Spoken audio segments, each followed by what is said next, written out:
ഏവർക്കും നമസ്കാരം. 2024 പുതുവർഷ ഫലങ്ങളിൽ ഇന്ന് വൃശ്ചികക്കൂറിലെ നക്ഷത്രങ്ങളെക്കുറിച്ചാണ് ഇവിടെ പറയുവാൻ പോകുന്നത്. ഈ കൂറിൽ വരുന്ന നക്ഷത്രങ്ങൾ വിശാഖം കാൽ, അനിഴം, തൃക്കേട്ട എന്നിവയാണ്. ഈ നക്ഷത്രജാതർക്ക് ഈ വർഷം ആദ്യത്തെ 4 മാസം, അതായത് ഏപ്രിൽ 30 വരെയും കുറച്ച് പ്രതികൂലമായ സമയമാണ്. ഈ രാശിജാതരുടെ 6ാം ഭാവത്തിലൂടെയാണ് വ്യാഴം ഇക്കാലം സഞ്ചരിക്കുന്നത്. 6ാം ഭാവം എന്നാൽ അരിഷ്ടസ്ഥാനം, അനിഷ്ടസ്ഥാനം എന്നീ പേരുകളിൽ അറിയപ്പെടുന്നു. ഈ 6ാം ഭാവത്തിലൂടെയുള്ള വ്യാഴസഞ്ചാരം പൊതുവെ പ്രതികൂലമാണ്. ശത്രുപീഡ, രോഗം, പലവിധത്തിലുള്ള മനപ്രയാസങ്ങൾ, അലച്ചിൽ, മനോദുഃഖം എന്നിവ ഫലത്തിൽ വരാം. ഈ സമയത്ത് ഭാഗ്യക്കുറവ്, ഈശ്വര കടാക്ഷത്തിന് മങ്ങൽ എന്നിവയും ഉണ്ടാകും. ചതി, വഞ്ചന എന്നിവ പറ്റുവാനും ഏറെ സാധ്യത ഉണ്ട്. അതിനാൽ ഈ സമയത്ത് യാതൊരുവിധ പ്രലോഭനങ്ങളിലും ഇവർ വീഴാതെയിരിക്കുവാൻ ശ്രദ്ധിക്കുക. ബിസിനസ്, റിയൽ എസ്റ്റേറ്റ് എന്നിവയിൽ പണം നിക്ഷേപിക്കുമ്പോൾ 100 വട്ടം ചിന്തിക്കുക. ഇങ്ങനെയുള്ള പല അബദ്ധങ്ങളിലും ചെന്ന് ചാടുവാൻ സാധ്യത ഉള്ളതിനാൽ ഈ രാശിജാതർ തീർച്ചയായും മഹാവിഷ്ണുവിനെ ഭജിച്ചുകൊണ്ട് വ്യാഴത്തിന് പ്രീതി വരുത്തണം. വിഷ്ണു സഹസ്രനാമാർച്ചന സ്വന്തം നാളിൽ കഴിച്ചാൽ അതിവിശേഷം ആണ്. വിഷ്ണു സഹസ്രനാമം പതിവായി ചൊല്ലുക. മനസ്സ് പ്രാർത്ഥനയിലേക്ക് തിരിച്ചുവിടുമ്പോൾ മനസ്സിലെ അസ്വാരസ്യങ്ങൾ, അശാന്തി എന്നിവ തീർച്ചയായും കുറയുന്നു.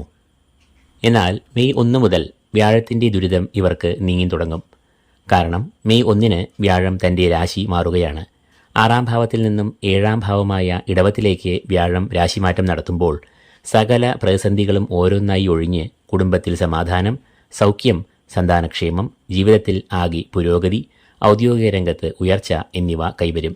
വിവാഹം, ഗൃഹാരംഭം തുടങ്ങിയ മംഗളകാര്യങ്ങൾ നടക്കുവാൻ സാധ്യത ഏറെയാണ്. എന്നാൽ വ്യാഴദോഷം നീങ്ങിയാലും മഹാവിഷ്ണു ഭജനം തുടരണം. ശനി ഈ രാശിജാതരുടെ 4ാം ഭാവത്തിലാണ് നിൽക്കുന്നത്. 4ലെ ശനിയുടെ നില കണ്ടകശനി ദോഷം വരുത്തുന്നു. 4ലെ ശനി മനക്ലേശം, മാതൃക്ലേശം, യാത്രാദുരിതം, സാമ്പത്തികമായ പ്രതിസന്ധികൾ, കഷ്ടനഷ്ടങ്ങൾ എന്നിവ ഫലത്തിൽ വരുത്താം. പ്രത്യേകിച്ചും മെയ് 1 വരെയും ശനിയുടെ ദോഷം വളരെ അധികരിച്ചിരിക്കും.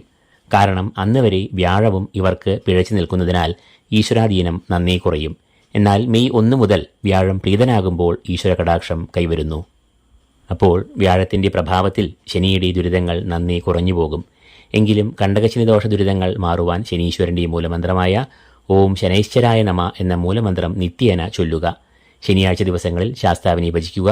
നീരാജനം വഴിപാട് നടത്തുക. രാഹു ഇവരുടെ 5ാം ഭാവത്തിൽ നിൽക്കുന്നതിനാൽ ഇവർ ഏറെ ശ്രദ്ധിക്കണം. മനസ്സിന് വല്ലാതെ ചാഞ്ചല്യം, അകാരണമായ ഭീതി എന്നിവ ഉണ്ടാകാം. പ്രത്യേകിച്ചും കുട്ടികളുടെ ആരോഗ്യം, പഠനം എന്നിവയെ പ്രതികൂലമായി ബാധിക്കുവാൻ സാധ്യത ഉള്ളതിനാൽ ഈ രാശിജാതർ കുട്ടികളെ നന്നായി ഒന്ന് ശ്രദ്ധിക്കുക. വിവേകശൂന്യമായ തീരുമാനങ്ങൾ പെട്ടെന്നെടുത്ത് അബദ്ധങ്ങളിൽ ചാടാതെ ഇരിക്കുവാൻ ശ്രദ്ധിക്കുക. കുട്ടികളോട് മനസ്സ് നന്നായി തുറന്ന് സംസാരിക്കുക. അവരുടെ മനസ്സിൽ അമിതമായ സമ്മർദ്ദം കൊടുക്കരുത്. രാഹുപ്രീതിക്കായി ദുർഗാദേവിയെ നന്നായി മനസ്സിൽ സ്മരിച്ചുകൊണ്ട് സന്താന സൗഖ്യം നൽകുവാൻ പ്രാർത്ഥിക്കുക. ഓം ദും ദുർഗായേ നമ എന്ന ദുർഗാദേവിയുടെ ശക്തമായ മൂലമന്ത്രം നിത്യേന ചൊല്ലുക. കൂടാതെ സന്താനങ്ങൾക്ക് സൗഖ്യം ലഭിക്കാനായി സന്താന ഗോപാല മന്ത്രം ചൊല്ലുക. സന്താന ഗോപാലാർച്ചന സന്താനങ്ങളുടെ പേരും നാളും പറഞ്ഞ് കഴിക്കുക. കേതു ഇവർക്ക് ഇക്കാലത്ത് ഏറെ അനുകൂലമായ ഫലങ്ങൾ നൽകുന്ന 11ാം ഭാവമായ മീനത്തിലാണ് നിലകൊള്ളുന്നത്. കീർത്തി, അധികാരം, അഭിവൃദ്ധി, ഐശ്വര്യം എന്നിവയാണ് കേതു സർവാഭീഷ്ടസ്ഥാനമായ 11ൽ നിന്നാലുള്ള ഗുണം. കേതു നല്ല നിലയിൽ നിൽക്കുന്നതിനാൽ രാഹുവിൻ്റെ ദോഷങ്ങൾ അത്ര കാര്യമായി ബാധിക്കുകയില്ല.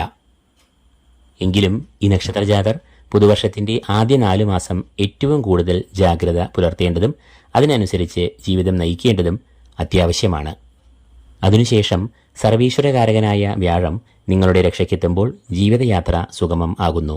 എങ്കിലും ശനിക്കും രാഹുവിനും പൂജകൾ, വഴിപാടുകൾ എന്നിവ ചെയ്യുന്നത് ശനി രാഹുദോഷങ്ങൾ അകലുന്നതിന് ഏറെ സഹായിക്കും. അപ്പോൾ വിശാഖം കാൽ, അനീഴം, തൃക്കേട്ട എന്നീ നക്ഷത്രജാതർക്ക് സർവ്വനന്മകളും നേരുന്നു. ആയുരാരോഗ്യ സൗഖ്യങ്ങൾക്കായി പ്രാർത്ഥിക്കുന്നു. ഏവർക്കും നന്ദി, നമസ്കാരം.